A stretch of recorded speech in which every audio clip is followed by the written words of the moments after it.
എല്ലാ വിദ്യാർത്ഥികൾക്കും പുതിയൊരു വീഡിയോയിലേക്ക് സ്വാഗതം. ഈ വർഷത്തെ +1 അലോട്ട്മെൻറ്റ് 2025 +1 അലോട്ട്മെൻറ്റ് 2025 അപേക്ഷ മെയ് 14 മുതൽ ആരംഭിക്കാൻ പോവുകയാണ്. ഈ വർഷം അലോട്ട്മെൻറ്റ് നടപടികളൊക്കെ വേഗത്തിലാണ് ആരംഭിക്കുക, അല്ലെങ്കിൽ ജൂണൊക്കെ തുടങ്ങി വരുമ്പോഴത്തേക്കും മാത്രമാണ് അലോട്ട്മെൻറ്റ് നടപടികൾ ആരംഭിക്കുക. ഇപ്പോൾ ഇതാ മെയ് 14 മുതൽ അപേക്ഷകൾ ആരംഭിക്കും. എങ്ങനെയാണ് അപേക്ഷിക്കുക, ഏത് വെബ്സൈറ്റ് വഴിയാണ് അപേക്ഷിക്കേണ്ടത് എന്നിങ്ങനെ വിദ്യാർത്ഥികൾ നിർബന്ധമായും ശ്രദ്ധിക്കേണ്ട കുറച്ച് കാര്യങ്ങളാണ് ഈ ഒരു വീഡിയോയിൽ കൂടെ നിങ്ങളുമായി പങ്കുവെക്കാൻ ആഗ്രഹിക്കുന്നത്. വിശദമായ അപ്ഡേറ്റിലേക്ക് പോകും മുമ്പായിട്ട് ആദ്യമായിട്ട് ചാനൽ കാണുന്ന വിദ്യാർത്ഥി ഉണ്ടെങ്കിൽ തീർച്ചയായും മറക്കണ്ട സബ്സ്ക്രൈബ് ചെയ്ത് കൂടെ പറയാൻ പ്രത്യേകം ശ്രദ്ധിക്കുക. സബ്സ്ക്രൈബ് ചെയ്തതിനൊപ്പം നോട്ടിഫിക്കേഷൻ ബെല്ലുകൾ ഓൾ ഓപ്ഷൻ എനേബിൾ ചെയ്യുക. ചാനലിലെ വീഡിയോസ് നിങ്ങൾക്ക് ഉപകാരപ്രദമാണെന്നുണ്ടെങ്കിൽ തീർച്ചയായും ഒന്ന് ലൈക്കും കൂടി ചെയ്യുക. അതുപോലെ നിങ്ങളുടെ സുഹൃത്തുക്കളിലേക്ക് ഷെയർ ചെയ്ത് കൊടുക്കാനും കൂടി പ്രത്യേകം ശ്രദ്ധിക്കുക. അതുപോലെ നമ്മുടെ ചാനൽ വാട്സപ്പ് ചാനലിൽ ജോയിൻ ചെയ്യാനുള്ള ലിങ്ക് നിങ്ങൾക്ക് വീഡിയോ നല്ല ഡിസ്ക്രിപ്ഷൻ ബോക്സിൽ നൽകുന്നതായിരിക്കും. അപ്പോൾ നമുക്ക് നേരെ വളരെ സുപ്രധാനവും വളരെ പ്രാധാന്യം അറിയിക്കുന്ന വാർത്തയിലേക്ക് തന്നെ കിടക്കാം. +1 അലോട്ട്മെൻറ്റ് 2025 സാധാരണ എല്ലാ വർഷങ്ങളിലും ഒരു ജൂൺ ഒക്കെ ആകുമ്പോഴാണ്, ജൂൺ ഒരു ഫസ്റ്റ് വീക്കൊക്കെ ആകുമ്പോഴത്തേക്കുമാണ് +1 അലോട്ട്മെൻറ്റ് നടപടിക്രമങ്ങൾ ആരംഭിക്കുക. ഈ വർഷം SLC പരീക്ഷാഫലം മെയ് മാസം 9 പുറത്തു വരികയാണ്. അങ്ങനെ വരുമ്പോൾ തന്നെ മെയ് 14 മുതൽ എന്ത് ചെയ്യാം, വിദ്യാർത്ഥികൾക്ക് +1 അലോട്ട്മെൻറ്റിനായിട്ട് ഏകജാലക പ്രവേശന സംവിധാനം വഴി SWS സിംഗിൾ വിൻഡോ സിസ്റ്റം വഴി വിദ്യാർത്ഥികൾക്ക് അപേക്ഷ സമർപ്പിക്കാം. ചുരുക്കി പറഞ്ഞാൽ +1 അലോട്ട്മെൻറ്റിനെ കുറിച്ച് ഡീറ്റെയിൽഡ് ആയിട്ട് പറയേണ്ടത് തന്നെയാണ്. കാരണം ഏകജാലക പ്രവേശന സംവിധാനം വഴി ഒരു അലോട്ട്മെൻറ്റ് പ്രൊസീജിയർ വഴി അഡ്മിഷൻ എടുക്കാൻ പോകുന്ന വിദ്യാർത്ഥികളാണ് നിങ്ങൾ. ഇപ്പോൾ സാധാരണഗതി നമുക്ക് 1-ാം ക്ലാസ് മുതൽ 1-ാം ക്ലാസ് 2-ാം ക്ലാസ് 3-ാം ക്ലാസ് അങ്ങനെ പൊക്കോളും. അങ്ങനെ നമ്മൾ പോയി നമ്മൾ 10 വരെ എത്തും. അങ്ങനെ ഇപ്പോൾ എത്തി നിൽക്കുകയാണ്, നിങ്ങൾ 10 കഴിഞ്ഞ് നിൽക്കുകയാണ്. ഇനി +1ലേക്ക് നിങ്ങൾക്ക് എന്ത് ചെയ്യാൻ പറ്റില്ല, ഡയറക്റ്റ് അഡ്മിഷൻ ഇല്ല.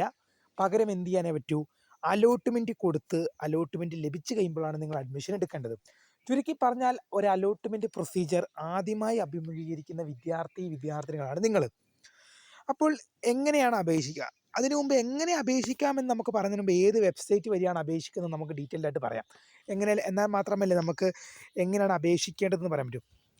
ഇതിനായി വിദ്യാർത്ഥികൾക്ക് hscap.kerala.gov.in hscap.kerala.gov.in എന്ന വെബ്സൈറ്റ് വഴിയാണ് അപേക്ഷ സമർപ്പിക്കേണ്ടത്. ഗൂഗിളിലോ ക്രോമിലോ കയറിയ ശേഷം നിങ്ങൾ ഫുൾ അടിക്കണമെന്നില്ല. ഈ HSCAP എന്ന 5 അക്ഷരം, ഈ സ്ക്രീനിൽ കാണുന്ന 5 അക്ഷരം നിങ്ങൾ ഗൂഗിളിലോ ക്രോമിലോ അടിച്ചു കഴിഞ്ഞാൽ ഒരു കേരള ഗവൺമെൻറ്റിൻ്റെ ഒരു വെബ്സൈറ്റിലേക്ക് പോകും. ആ വെബ്സൈറ്റ് വഴിയാണ് നിങ്ങൾ മെയ് 14 മുതൽ അപേക്ഷ സമർപ്പിക്കേണ്ടത്. അപ്പോൾ ആ വെബ്സൈറ്റിൽ കയറി കഴിഞ്ഞാൽ നിങ്ങൾക്ക് അവിടെ എന്ത് ചെയ്യും, 2 ഓപ്ഷനായിരിക്കും കാണുന്നത്. ഇപ്പോൾ ആ ഓപ്ഷനൊന്നും അവിടെ ഇല്ല. അലോട്ട്മെൻറ്റ് നടപടിക്രമങ്ങൾ ആരംഭിച്ച് കഴിയുമ്പോഴായിരിക്കും ആ ഓപ്ഷൻ വരുന്നത്. അതിൽ ഒന്നാമത്തെ ഓപ്ഷൻ എന്നത് create candidate login SWS. Create candidate login SWS. അതിന് മേളിലായിട്ട് വേറൊരു ഓപ്ഷൻ കാണും, കാൻഡിഡേറ്റ് ലോഗിൻ SWS എന്നുള്ളത്. അപ്പം നമ്മൾ ആ വെബ്സൈറ്റിൽ മെയ് 14 മുതൽ അപേക്ഷിക്കുമ്പോൾ ആദ്യം ചെയ്യേണ്ടത് ക്രിയേറ്റ് കാൻഡിഡേറ്റ് ലോഗിൻ SWS എന്നതിൽ ആദ്യം നമ്മൾ ക്ലിക്ക് ചെയ്യണം. എന്നിട്ട് നമ്മൾ എന്ത് ചെയ്യണം, ഒരു യൂസർ ഐഡിയും പാസ്വേഡും നമ്മൾ എന്ത് ചെയ്യണം, ക്രിയേറ്റ് ചെയ്യണം. യൂസർ ഐഡിയും പാസ്വേഡും ക്രിയേറ്റ് ചെയ്യണം.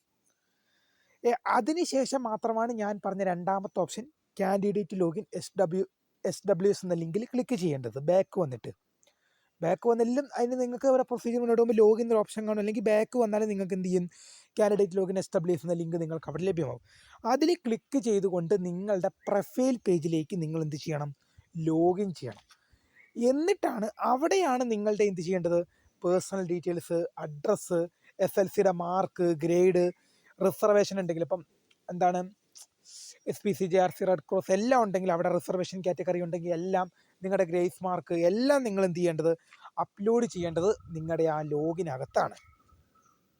അതെല്ലാം ലോഗിനും ചെയ്ത് കഴിഞ്ഞ് അവസാനം നിങ്ങളുടെ എന്ത് ചെയ്യണം, നിങ്ങൾക്ക് പോകാൻ ആഗ്രഹമുള്ള കോഴ്സ്, സയൻസ് എങ്കിൽ സയൻസ്, കൊമേഴ്സ് എങ്കിൽ കൊമേഴ്സ്, ഹ്യൂമാനിറ്റീസ് എങ്കിൽ ഹ്യൂമാനിറ്റീസ് സെലക്ട് ചെയ്ത് ഏത് സ്കൂളാണോ വേണ്ടതെന്ന് സെലക്ട് ചെയ്ത് കൊടുക്കുക. ശേഷം 1 by 1 സെലക്ട് ചെയ്ത് കൊടുക്കുക. നിങ്ങൾക്ക് ഒരു കാര്യം എന്ന് പറഞ്ഞോട്ടെ, നിങ്ങൾക്ക് ലിമിറ്റൊന്നുമില്ല, എത്ര ഓപ്ഷൻ വേണേലും വെക്കാം നിങ്ങൾക്ക് ഇങ്ങനെ. പക്ഷേ അലോട്ട്മെൻറ്റ് വെക്കുമ്പോൾ നിങ്ങളൊരു കാര്യം ശ്രദ്ധിക്കേണ്ടത്, പോകാൻ ആഗ്രഹമുള്ള സ്കൂളും നിങ്ങൾക്ക് പോകാൻ ആഗ്രഹമുള്ള കോഴ്സും നൽകുക. അല്ലെങ്കിൽ പിന്നീട് നിങ്ങൾക്ക് അത് മാറ്റിയെടുക്കാൻ വളരെ ബുദ്ധിമുട്ടായി വരും. അതുകൊണ്ട് തന്നെയാണ് പോകാൻ ആഗ്രഹമുള്ള സ്കൂളും പോകാൻ ആഗ്രഹമുള്ള കോഴ്സും തന്നെ നൽകണമെന്ന് പറയുന്നത്.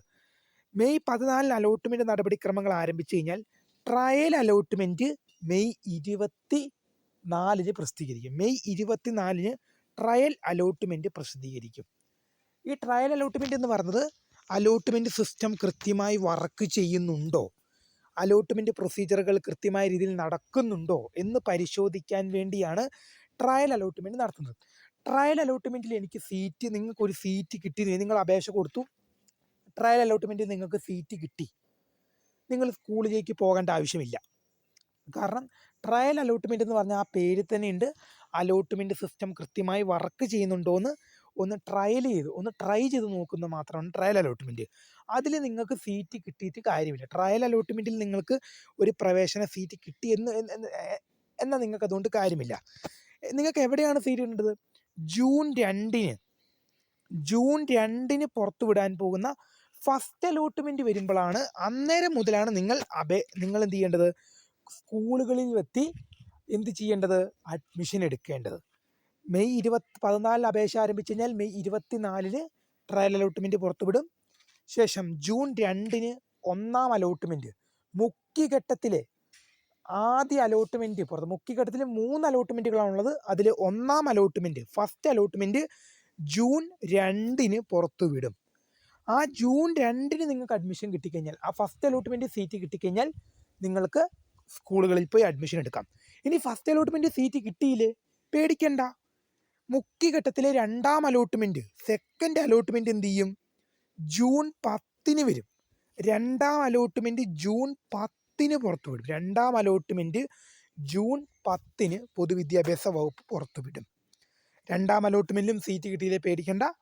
മുഖ്യഘട്ടത്തിലെ മൂന്നാം allotment, third allotment July 16 third അലോട്ട്മെൻറ്റും പുറത്തുവിടും. അപ്പോൾ ഈ 3 അലോട്ട്മെൻറ്റ് സീറ്റ് കിട്ടിയില്ലെങ്കിലോ, പേടിക്കണ്ട. നിങ്ങൾക്ക് സപ്ലിമെൻ്ററി അലോട്ട്മെൻ്റ് ഉണ്ട്. സപ്ലിമെൻ്ററി അലോട്ട്മെൻറ്റ്, അതും 2 അലോട്ട്മെൻ്റ് ആണുള്ളത്. ഒന്നാം supplementary, first supplementary allotment, second supplementary allotment. ഈ അഡ്മിഷൻ എല്ലാം കഴിഞ്ഞ് കഴിയുമ്പോൾ ഈ സപ്ലിമെൻ്ററിയിലും സീറ്റ് കിട്ടാത്ത വിദ്യാർത്ഥികൾക്ക് വേണ്ടി സ്പോട്ട് അഡ്മിഷൻ നടക്കും. സ്പോട്ട് അഡ്മിഷൻ അത് അലോട്ട്മെൻ്റ് അല്ല. നിങ്ങൾക്ക് അഡ്മിഷൻ കിട്ടാൻ സാധ്യതയുള്ള സ്കൂളിൽ പോയിട്ട് നിങ്ങൾക്ക് നിങ്ങളുടെ ആപ്ലിക്കേഷൻ്റെ പ്രിൻ്റ് ഔട്ട് ഇടും. നിങ്ങളുടെ റാങ്ക് അടിസ്ഥാനത്തിൽ നിങ്ങളെ സ്കൂളിൽ നിന്നും കോൺടാക്റ്റ് ചെയ്യുകയും ഡയറക്റ്റായിട്ട് അഡ്മിഷൻ എടുക്കും. അതാണ് സ്പോട്ട് അഡ്മിഷൻ. +1 ക്ലാസ്സുകൾ ജൂലൈ 18 ആരംഭിക്കും. ജൂൺ 18 +1 ക്ലാസ്സുകൾ ആരംഭിക്കുക. ജൂൺ മാസം 18 +1 ക്ലാസ്സുകൾ ആരംഭിക്കും.